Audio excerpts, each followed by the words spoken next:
Assalamualaikum warahmatullahi wabarakatuh. Selamat pagi semuanya. Baik, sebelum masuk pada materi hari ini, yuk untuk ketua kelas bisa dipimpin doa terlebih dahulu. Berdoa dimulai. Ya, sebelum itu Ibu akan presentasi terlebih dahulu ya. Baik, Bu. Alkirani Irawadi, Hadir. Afiansi, Hadir, Bu.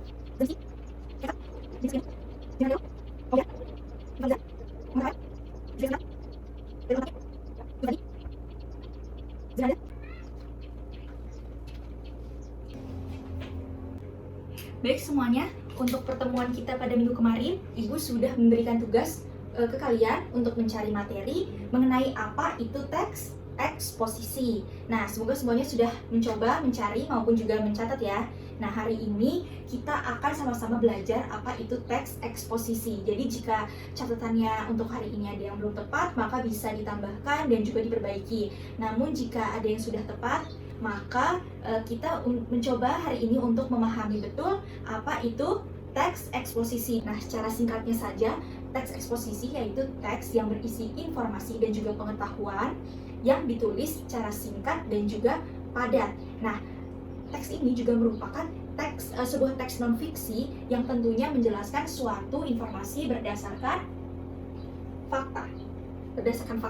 Nah, boleh tidak Bu jika pakai pendapat sendiri. Nah, memang teks eksposisi ini dikatakan sebagai teks untuk mengemukakan suatu pendapat si penulis ini. Namun bukan hanya sekedar pendapat yang asal-asalan atau yang sesuka-sukanya penulis, bukan seperti itu. Namun pendapat yang ditulis oleh seorang penulis harus berdasarkan pada faktanya. Seperti itu. Nah, faktanya bagaimana Bu caranya jika memuat sebuah fakta?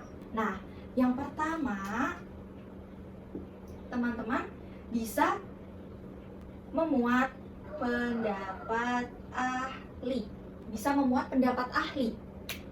Bisa kalian cari-cari di web atau di Google, bisa kalian cari pendapat para ahli agar membuat pendapat kalian lebih akurat. Kemudian yang kedua, selain pendapat ahli, kalian juga bisa menggunakan data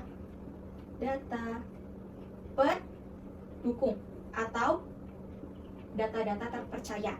Maksudnya seperti apa Bu? Misalnya kalian melakukan sebuah riset terlebih dahulu agar pendapat yang kalian kemukakan lebih akurat dan juga lebih efektif. Seperti itu. Nah, kita sudah masuk ke pengertian. Kemudian tujuan dari teks eksposisi itu sendiri. Nah, tujuannya apa Bu? Nah, tujuannya itu kita coba kembali lagi ke pengertian. Untuk penulis sendiri memberikan sebuah informasi dan juga pengetahuan ini ditujukan kepada pembaca. Nah, agar pembaca mengetahui informasi yang kita sampaikan. Sekarang kita masuk ke ciri-ciri dari teks eksposisi itu sendiri. Nah, yang pertama kita lihat lagi, balik lagi ke pengertiannya, bahwa teks eksposisi harus yang pertama yaitu harus singkat dan juga padat. Harus singkat dan juga padat. Seperti pengertiannya tadi. Kemudian yang kedua harus berisikan pendapat atau argumen. Oke, pendapat maupun argumen.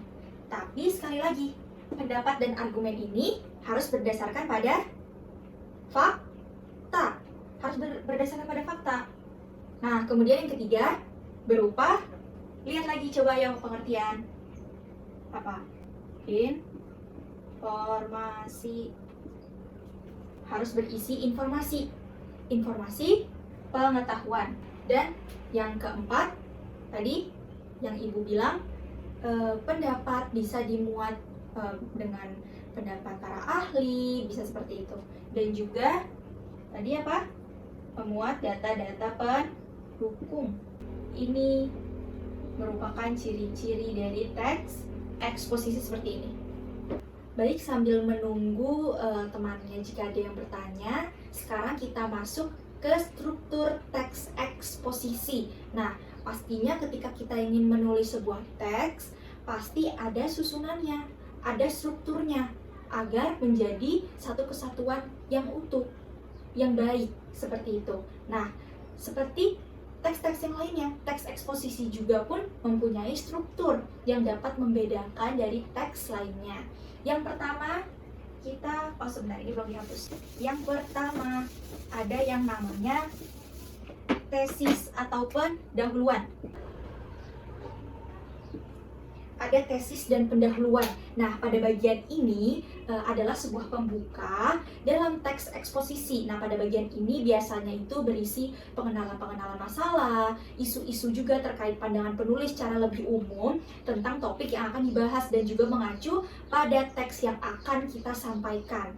Misalnya, kita akan membahas mengenai kegunaan media sosial akan dapat berdampak positif bagi penggunanya. Nah, kita akan mengangkat tema seperti itu. Misalnya, dewasa ini begitu banyak masyarakat yang sudah tidak mungkin dilepaskan dari sosial media, karena sosial media dapat dijadikan sebuah wadah bersosialisasi antara satu dengan yang lainnya. Nah, di situ kalian bisa mengangkat isu mengenai sosial media seperti apa. Nah, seperti itu. Nah, itu biasanya ditaruh di paling atas, di paling awal paragraf, seperti itu.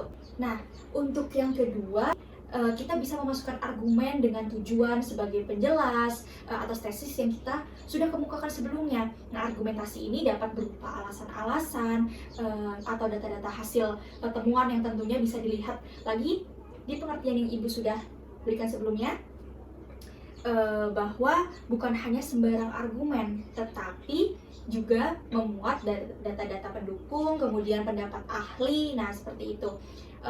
Ibu yang bertanya, tadi Ibu sudah menjelaskan, kita semua sudah belajar kenapa harus menggunakan data-data ahli dan juga harus menggunakan data-data pendukung. Yuk, siapa yang tadi masih ingat? Ya, bisa tunjuk tangannya jika ada yang tahu. Saya, Bu. Ya, Kiran?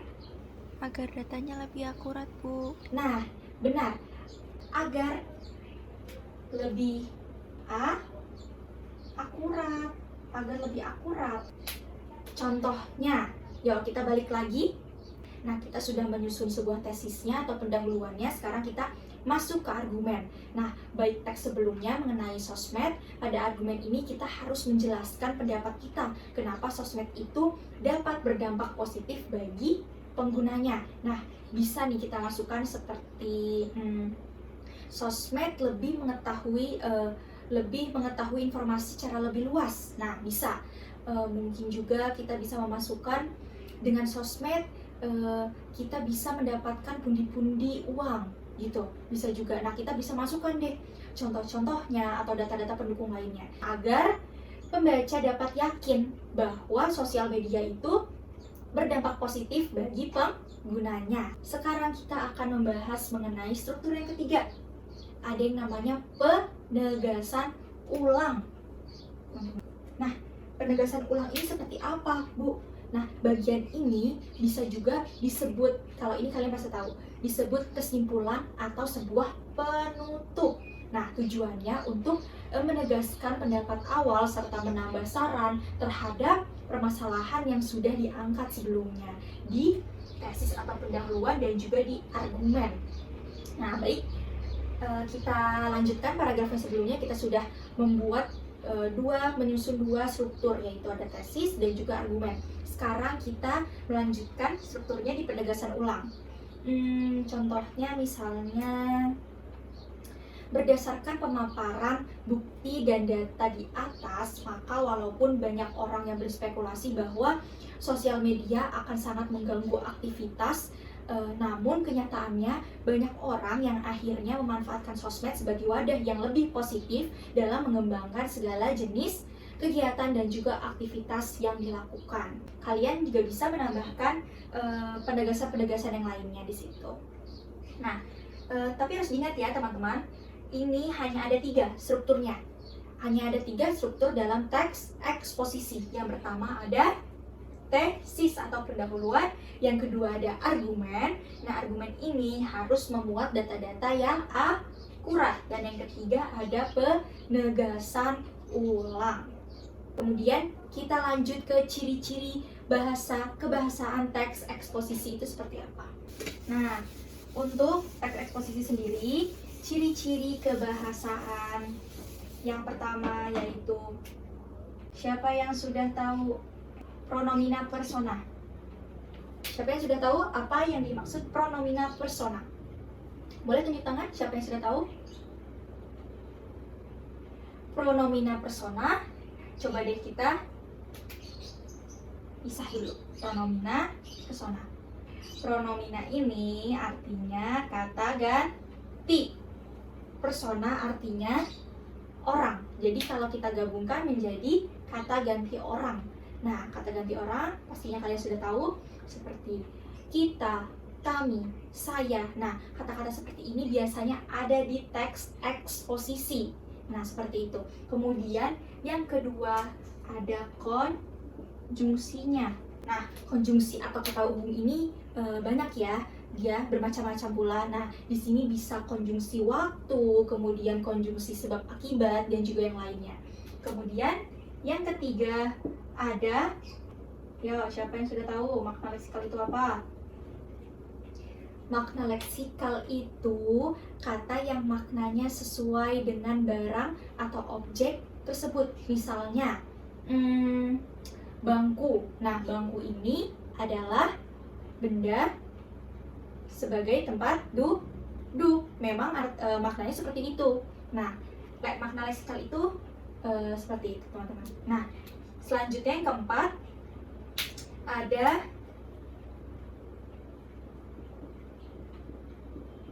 fakta yang sudah kita bahas dari tadi, yang sering sekali keluar, yaitu bersifat fakta. Jadi jangan lupa ya, bersifat fakta. Namun ternyata dia juga ada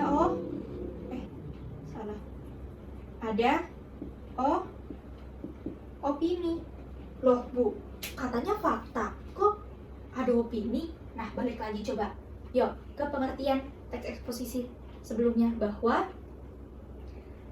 teks eksposisi ada berupa pendapat. Nah, tapi pendapatnya seperti apa Bu? Pendapat yang berdasarkan pada fakta.